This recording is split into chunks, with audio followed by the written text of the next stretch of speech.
Hello friends, welcome to my YouTube channel. तो आज हम डिस्कस करने वाले हैं टिटनेस के बारे में कि इसका पॉजिटिव रीज़न क्या है और इसको हम किस तरीके से प्रिवेंट कर सकते हैं। तो चलिए देखते हैं टिटनेस के बारे में।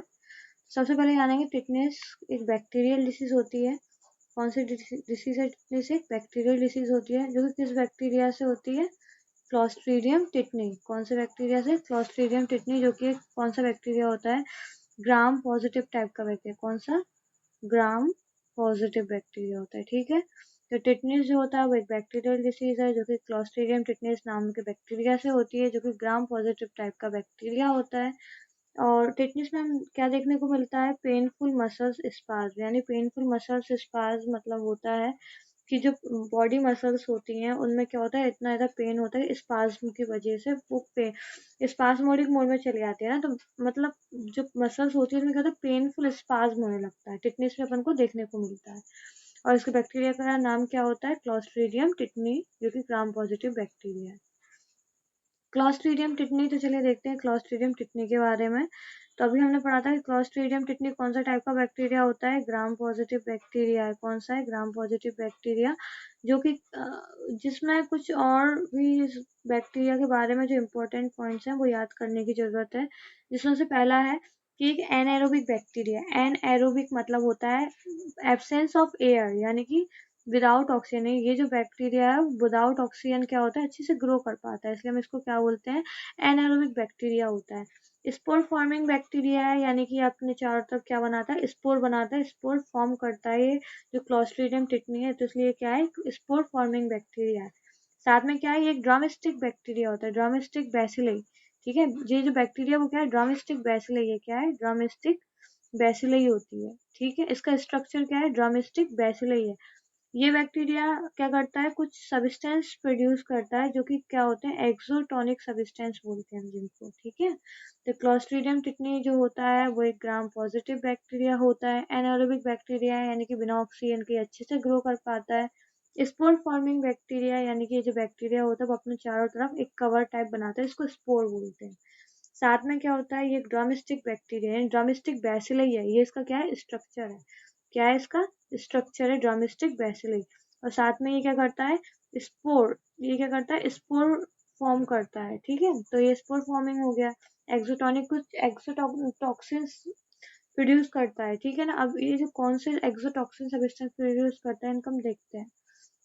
तो ये टू टाइप्स के एक्सोटॉक्सिन सब्सटेंस प्रोड्यूस करता है। सबसे पहले तो टिटेनोलाइसिन और सेकंड वन इज टिटेनोस्पाज्मिन। ठीक है, तो टिटेनोलाइसिन और टिटेनोस्पाज्मिन टू टाइप के एक्सोटॉनिक सब्सटेंस प्रोड्यूस करता है, जिसमें से जो मोस्ट फैटल होता है वो होता है टिटेनोस्पाज्मिन, ये जो कि क्या होता है? फैटल है, यानी कि जानलेवा। ये टॉक्सिन जो होता है इसको हम बोल सकते हैं फैटल होता है, यानी कि जान ले सकता है, जानलेवा होता है। इसके नाम से पता चला टिटेनोस्पाज्मिन, यानी इसी बैक्टीरिया की वजह से क्या होता है? बॉडी क्या होता है? स्पाज्मोडिक मोड में जाती है, स्पास्टिक पैरालिसिस होता है। ठीक है, तो टू टाइप के एक्सोटोनिक सब्सटेंस प्रोड्यूस करता है। कौन कौन से? टिटेनोलाइसिन और टिटेनोस्पाज्मिन। इंक्यूबेशन पीरियड की बात करते हैं, तो इसका जो इंक्यूबेशन पीरियड जो होता है, तो इंक्यूबेशन पीरियड इसका कितना होता है? 6 to 10 days, यानी 6 से 10 दिन का इसका इंक्यूबेशन पीरियड होता है। यानी कि जब कोई बैक्टीरिया किसी पर्सन की बॉडी में एंटर करता है, उसके बाद वो ग्रो करेगा, मल्टीप्लिकेशन करेगा, देन वो जो सिम्टम्स शो करता है उस जो टाइम ड्यूरेशन का जो उस जो बीच का टाइम होता है ना, उसको इंक्यूबेशन पीरियड बोलते हैं। तो ये जो अपने लक्षण दिखाता है, ठीक है, तो वो कितने दिन में? 6 से 10 दिन में अपने साइन एंड सिम्टम शो करता है। ठीक है, तो इसका ये क्या हो गया? इंक्यूबेशन पीरियड हो गया। कितना हो गया टिटनेस का इंक्यूबेशन पीरियड? 6 से 10 दिन का। अब बात करते हैं साइन एंड सिम्टम्स की। तो इसके साइन एंड सिम्टम्स जो हैं, तो इसके इम्पोर्टेंट साइन एंड सिम्टम ही मैंने मतलब डिस्कस करूंगी, जो कि एग्जाम में मोस्टली पूछे जाते हैं। तो पहला तो है जॉ लॉक। जॉ लॉक इसमें देखने को मिलता है, टिटनेस में देखने को मिलता है। इसमें स्पास्टिक पैरालिसिस होता है, यानी कि इसमें किस टाइप का पैरालिसिस होगा? स्पास्टिक पैरालिसिस होगा, यानी कि जो पूरी बॉडी है वो स्पास्मोडिक मोड में चली जाएगी। और साथ में क्या होता है इसमें, है ना, एक इसका जो क्लासिकल साइन होता है उसको आप देखिए। क्लासिकल साइन होता है इसका ओपिस्थोटोनस पोजीशन। ये इसका क्या है? ये इसका क्लासिकल साइन है, ओपिस्थोटोनस पोजीशन। कौन सा? ओपिस्थोटोनस पोजीशन, इसको याद रखना है। ठीक है, ये इसका क्या है? क्लासिकल साइन है। जैसे मैं आपको दिखाती हूँ इसका, आपको स्ट्रक्चर दिखाती हूँ। अब ये है ओपिस्टोटोनस पोजीशन, है ना। इसमें बॉडी क्या है, ये धनुष के आकार की बन गई है, ठीक है। तो ये क्या है, ओपिस्टोटोनस पोजीशन है, यानी कि ये टिटनिस का क्लासिकल साइन होता है। आप इसके नाम से भी याद कर सकते हैं, ठीक है। इसमें क्या है, ओपिस्थोटोनस, है ना। क्या है, ओपिस्थोटोनस। तो ओपिस्थोटोनस आप ऐसे ऐसे याद कर सकते हो, ओपिस्टो यानी अपोजिट साइड टोन हो जाती है, ठीक है। ओपिस्थोटोनस यानी अपोजिट साइड क्या हो रही है, टोन, ठीक है। तो ये क्या होती है, अपोजिट साइड टोन में आती है, यानी कि ओपिस्थोटोनस पोजीशन हो जाती है, ठीक है। जो कि आप इसमें फिगर में देख रहे हो, आप पिक्चर में देख रहे हो कि पर्सन है किस तरीके से स्पास्टिक पैरालिसिस हो गया इसमें, ठीक है, यानी अकड़न, जकड़ गया है पूरा, ठीक है। तो ये क्या है, धनुष के आकार की जो पोजीशन है, किस में देखने को मिलती है, टिटनिस में देखने को मिलती है। टिटनिस का क्लासिकल साइन होता है, ठीक है। कौन सा, opisthotonus position, opisthotonus position, spastic paralysis and jaw lock. उसके बाद बात करते हैं हम इसकी प्रिवेंशन की। तो हम इसको किस तरीके से प्रिवेंट कर सकते हैं, तो हम इसको प्रिवेंट कर सकते हैं किसके थ्रू, इसको हम प्रिवेंट कर सकते हैं एक्टिव इम्यूनाइजेशन के थ्रू। किसके थ्रू, एक्टिव इम्यूनाइजेशन, ठीक है। तो एक्टिव इम्यूनाइजेशन के थ्रू आप इसको प्रिवेंट कर सकते हैं। और साथ में कैसे प्रिवेंट कर सकते हैं, 5 क्लीन्स के थ्रू डिलीवरी को कंडक्ट करके, जो 5 क्लीन टेक्निक्स होती हैं उनके थ्रू अगर आप डिलीवरी कंडक्ट कराते हैं तो आप इसको प्रिवेंट कर सकते हैं,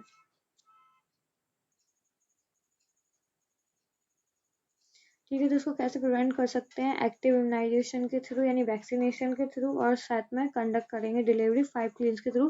तो हम टिटनेस को क्या कर सकते हैं, प्रिवेंट कर सकते हैं। तो देखते हैं एक्टिव इम्यूनाइजेशन में क्या आएगा, टीटी वैक्सीन, ठीक है। तो टीटी वैक्सीन के बारे में पहले हम थोड़ा बेसिक समझ लेते हैं कि क्या होता है। तो जो टीटी वैक्सीन यानी कि टिटनेस टॉक्सॉइड, ठीक है। जो टिटनेस टॉक्सॉइड होती है वो टाइप ऑफ टॉक्सॉइड वैक्सीन होती है। कौन से टाइप की वैक्सीन है, टॉक्सॉइड टाइप की वैक्सीन होती है। आप लोगों ने पढ़ा होगा 3 टाइप की वैक्सीन होती है, लाइव, किल्ड और टॉक्सॉइड, ठीक है। तो ये जो वैक्सीन है वो कौन से टाइप की है, टॉक्सॉइड टाइप की वैक्सीन होती है। ये आपकी लिक्विड फॉर्म में आती है। इसको हम इंट्रामस्कुलर देते हैं, कितना देते हैं, 0.5 ml। इसको हम कितना यूज करते हैं, 0.5 ml। कहाँ देते हैं, इंट्रामस्कुलर रूट में यूज करते हैं, ठीक है। अब इसको देखो, स्टोर हम 2 to 8 डिग्री सेल्सियस टेम्परेचर, यानी 2 to 8 डिग्री सेल्सियस टेम्परेचर में इसको क्या करते हैं, स्टोर करते हैं। साथ में ये याद रखना कि एक फ्रीज सेंसिटिव वैक्सीन है। कैसी है, फ्रीज सेंसिटिव वैक्सीन होती है। तो देख ले, TT vaccine type of toxoid यानी टॉक्सोइड टाइप की वैक्सीन होती है, लिक्विड फॉर्म में आती है, और इसका रूट होता है आईएम। आईएम हम इंट्रामस्कुलर यूज करते हैं। कितना डोज देते हैं, 0.5 ml देते हैं। और इसको हम स्टोर करते हैं 2 से 8 डिग्री सेल्सियस टेम्परेचर पे। और साथ में ये क्या होती है, फ्री सेंसिटिव वैक्सीन होती है।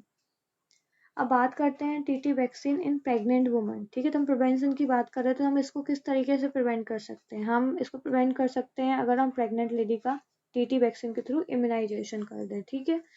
तो कैसे करेंगे, तो सबसे पहले TT first and TT second. तो टीटी फर्स्ट हम, जो टिटनेस टॉक्सोइड का जो पहला डोज हम कब देते हैं, एज सुन एज पॉसिबल, यानी जितना जल्दी हो सके उतना जल्दी। यानी जब आपको प्रेग्नेंट लेडी का अगर पता चल जाता है कि वो, उसका यूपीटी टेस्ट पॉजिटिव है ना, तो उसी टाइम पे हम उसको क्या कर देते हैं, उसको हम टीटी फर्स्ट का डोज दे देंगे। उसका टीटी सेकेंड हम कब यूज करते हैं, टीटी सेकेंड हम यूज करेंगे 1 मंथ या 4 वीक आफ्टर टीटी फर्स्ट, यानी टीटी फर्स्ट देने के 1 महीने बाद ही हम टीटी सेकेंड के लिए उसको बुलाएंगे। 1 मंथ या 4 वीक भी आ सकता है, तो वो सेम ही है, 1 मंथ के बाद या 4 वीक के बाद हम टीटी सेकेंड का डोज देते हैं। अब बूस्टर डोज की बात करते हैं। बूस्टर डोज भी हम प्रेग्नेंट वुमन में यूज करते हैं। अगर प्रेग्नेंट वुमन दोबारा से प्रेगनेंसी कंसीव कर लेती है 3 साल के अंदर, कितने साल के अंदर, 3 साल के अंदर, अगर वो दोबारा से प्रेगनेंसी कंसीव कर लेती है तो हम उसको सिर्फ सिंगल डोज देते हैं, जिसको हम बूस्टर डोज बोलते हैं। डोज वही होता है, 0.5 ml इंट्रामेस्कुलर। बस ये होता है कि हम 2 डोज की जगह उसको एक ही डोज देते हैं, नहीं सिंगल डोज ही देते हैं, जिसको हम क्या बोलते हैं, बूस्टर डोज बोलते हैं। अगर वो लेडी 3 साल के अंदर दोबारा से प्रेग्नेंट हो जाती है तो। अब बात करते हैं अगर हम बच्चों में कैसे देते हैं टीटी वैक्सीन को, तो ये तो आपको पता ही होगा मोस्टली कि टीटी फर्स्ट जो देते हैं वो 10 10 साल की उम्र में देते हैं, और टीटी सेकंड जो हम देते हैं फिर 16 साल की उम्र में देते हैं। डोज वही रहता है, रूट भी वही रहेगा सेम। आईएम देंगे, 0.5 ml देंगे, ठीक है ना। उसके बाद बात करते हैं 5 क्लीन्स, है ना। 5 क्लीन्स को के थ्रू भी हम क्या कर सकते हैं, इसको टिटनेस को क्या कर सकते हैं, प्रिवेंट कर सकते हैं।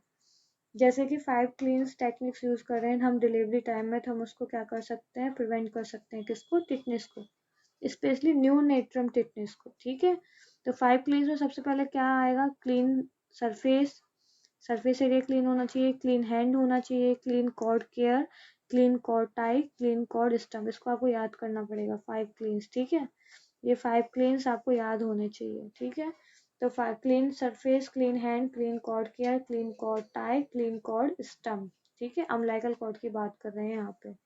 तो ये क्या है, 5 क्लींस है, तो इनको आपको याद करना है। इसके थ्रू हम क्या कर सकते हैं, प्रिवेंट कर सकते हैं किस, न्यूनेट्रम टिटनेस क्या है, अगर आप मतलब बच्चों में, जो न्यू बॉर्न चाइल्ड में देखने को मिलता है, इसको हम 8th डे डिसीज भी बोलते हैं। क्यों बोलते हैं, क्योंकि जो छोटे बच्चे होते हैं, न्यू बॉर्न चाइल्ड होते हैं, उनमें जो इसका इंक्यूबेशन पीरियड होता है वो 7 to 8 डेज का होता है, यानी कि 8वें दिन बच्चों में लक्षण दिखना चालू हो जाते हैं, इसलिए हम इसको 8th डे डिसीज भी बोलते हैं।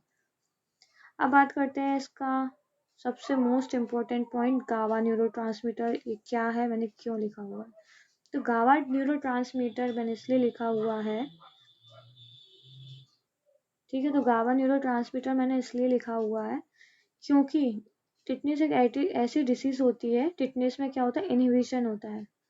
ठीक है, टिटनेस में क्या होता है, इनहिबिशन होता है। इनहिबिशन होता है किसका, कौन से न्यूरोट्रांसमीटर का इनहिबिशन होता है, गावा न्यूरोट्रांसमीटर का। ठीक है, किसका, गावा न्यूरोट्रांसमीटर का, यानी गामा एमिनो ब्यूटेरिक एसिड। ठीक है, ब्यूटेरिक एसिड, ये जो न्यूरोट्रांसमीटर है वो क्या करता है, ये जो न्यूरोट्रांसमीटर है वो है ना, हमारी बॉडी जो मसल्स होती हैं उनको किसका काम करता है, रिलैक्स कराता है ना, मसल्स को क्या कराता है, रिलैक्स कराता है। ठीक है, अब जब ये न्यूरोट्रांसमीटर है, इसका क्या हो रहा है, इसका यहाँ पे क्या हो रहा है, इनहिबिशन हो रहा है, यानी कि प्रॉपर तरीके से वर्क नहीं कर पा रहा है, तो यानी मसल्स रिलैक्स नहीं रहेंगी, मसल्स रिलैक्स नहीं होंगी तो बॉडी में क्या होगा, स्पाज्म होगा। ठीक है, तो इसलिए टिटनेस में हमें स्पाज्म देखने को मिलता है, स्पास्टिक पैरालिसिस देखने को मिलता है। समझ में आ गया ना आप लोगों को, ये इंपॉर्टेंट है ना, गावा न्यूरोट्रांसमीटर। ओके, चलिए हम अब जल्दी से क्विक रिवीजन कर लेते हैं एक बार टिटनेस को। ठीक है, तो टिटनेस जो होती है वो क्या है, एक तरीका बैक्टीरियल टिटनेस, बैक्टीरियल डिसीज है जो किससे होता है, क्लॉस्ट्रीडियम टिटनी। ठीक है, कौन सा बैक्टीरिया, क्लॉस्ट्रीडियम टिटनी, जिसमें क्या देखने को मिलता है, पेनफुल मसल स्पाज्म देखने को मिलता है। इसमें क्लॉस्ट्रीडियम टिटनी ग्राम पॉजिटिव बैक्टीरिया होता है। ठीक है, एनाएरोबिक बैक्टीरिया है, स्पोर फॉर्म करता है, ये क्या होता है, ड्रामिस्टिक बैसिली, क्या होता है, ड्रामिस्टिक बैसिली ये। ठीक है, और इसमें जो मोस्ट फैटल होता है एक्सोटॉक्सिन, वो कौन सा होता है, टिटनोस्पाज्मिन। ठीक है, टिटनोस्पाज्मिन है ये जो मोस्ट फैटल टॉक्सिन होता है। इंक्यूबेशन पीरियड आपको पता ही है 6 to 10 डेज का होता है। इसका एक जो क्लासिकल साइन है क्या है, ओपिस्टोटोनस पोजीशन, ये इसका क्या है, क्लासिकल साइन, क्लासिकल साइन है, क्या है, ओपिस्टोटोनस पोजीशन का क्लासिकल साइन है। उसके बाद हम इसको प्रिवेंट कर सकते हैं, कैसे कर सकते हैं, एक्टिव इम्यूनाइजेशन के थ्रू और 5 क्लींस के थ्रू। ठीक है, तो अब इसमें देखते हैं टीटी वैक्सीन, टीटी वैक्सीन यानी वो आप प्रिवेंट कर सकते हैं वैक्सीनेशन के थ्रू, इम्यूनाइजेशन के थ्रू। तो उसमें हम देखते हैं टीटी वैक्सीन को, जो कि टॉक्सोइड टाइप वैक्सीन होती है, लिक्विड फॉर्म में आती है, 0.5 ml यूज करते हैं IM। इसको हम 2 to 8 डिग्री सेल्सियस टेम्परेचर पे रखते हैं, ये एक फ्रीज सेंसिटिव वैक्सीन होती है। ठीक है, टीटी वैक्सीन इन प्रेग्नेंट वुमन, टीटी फर्स्ट अपन कब दे रहे हैं, एज सुन एज पॉसिबल, यानी जितना जल्दी हो सके उतना जल्दी। अगर और इसका बूस्टर डोज देखते हैं, तो बूस्टर डोज हम कब यूज़ कर रहे हैं, अगर वो लेडी 3 साल के अंदर दोबारा प्रेगनेंसी कंसीव करती है तो हम इसको क्या देते हैं, बूस्टर डोज हम इसका यूज़ करते हैं।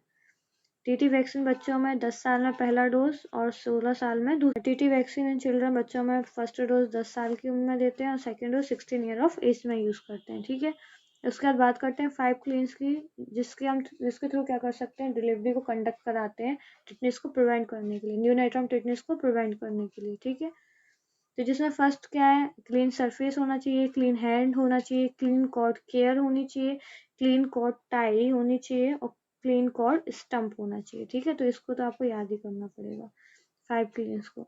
उसके बाद न्यूनेट्रम टिटनेस की जो बात कर रहे थे, जिसको हम क्या बोलते हैं, 8th डे डिसीज भी बोलते हैं, किसको, न्यूनेट्रम टिटनेस को क्या बोलते हैं, 8th डे डिसीज भी बोलते हैं। क्यों बोल रहे थे हम इसको, क्योंकि जो न्यू बॉर्न चाइल्ड होते हैं उसमें इनके लक्षण, जो टिटनेस के लक्षण जो आते हैं, सिम्टम्स होते हैं, वो 7 to 8 डेज में आना शुरू हो जाते हैं, इसलिए हम इसको क्या बोलते हैं, 8th डे डिसीज भी बोलते हैं। गाबा न्यूरो ट्रांसमीटर का इनहिबिशन हो जाता है टिटनेस में, ठीक है, जिसकी वजह से क्या होता है, मतलब इसमें एक ऐसा न्यूरो ट्रांसमीटर जिसकी वजह से टिटनेस कंडीशन स्पाज्मोडिक ज़्यादा होता है, तो वो है गाबा न्यूरो ट्रांसमीटर, ठीक है ना। तो गामा अमीनो ब्यूटरिक एसिड, जिसकी वजह से भी क्या होता है, मसल्स रिलैक्स नहीं हो पाती हैं और क्या होता है, स्पाज्म हो जाता है बॉडी में, ठीक है ना। एक बार लास्ट टाइम मैं आपको ऑपिस्थोटोनस और पोजीशन दिखाती हूँ, आपको याद रहे, ये ऑपिस्थोटोनस पोजीशन है टिटनेस की, ठीक है। ऑपिस्थो यानी धनुष के आकार की, इसको याद रखना, धनुष के आकार की पोजीशन है, जो कि किसमें देखने को मिलती है, टिटनेस का क्लासिकल साइन है ऑपिस्थोटोनस पोजीशन, ठीक है। आई होप आप लोगों को समझ में आया हो मेरी class. Thank you very much. अगर आपको मेरी क्लास पसंद आई हो या अगर आपको कोई भी क्लास से रिलेटेड डाउट हो, है ना, तो आप उसको कमेंट बॉक्स में लिख करके बता सकते हैं। और प्लीज़ आप मेरे चैनल को लाइक शेयर एंड सब्सक्राइब जरूर कीजिए, ताकि मैं नेक्स्ट टाइम भी आपको इससे बेटर वीडियो बना के दे सकूँ, है ना, किसी अच्छे टॉपिक पर। आप जिस टॉपिक पर भी आप शॉर्ट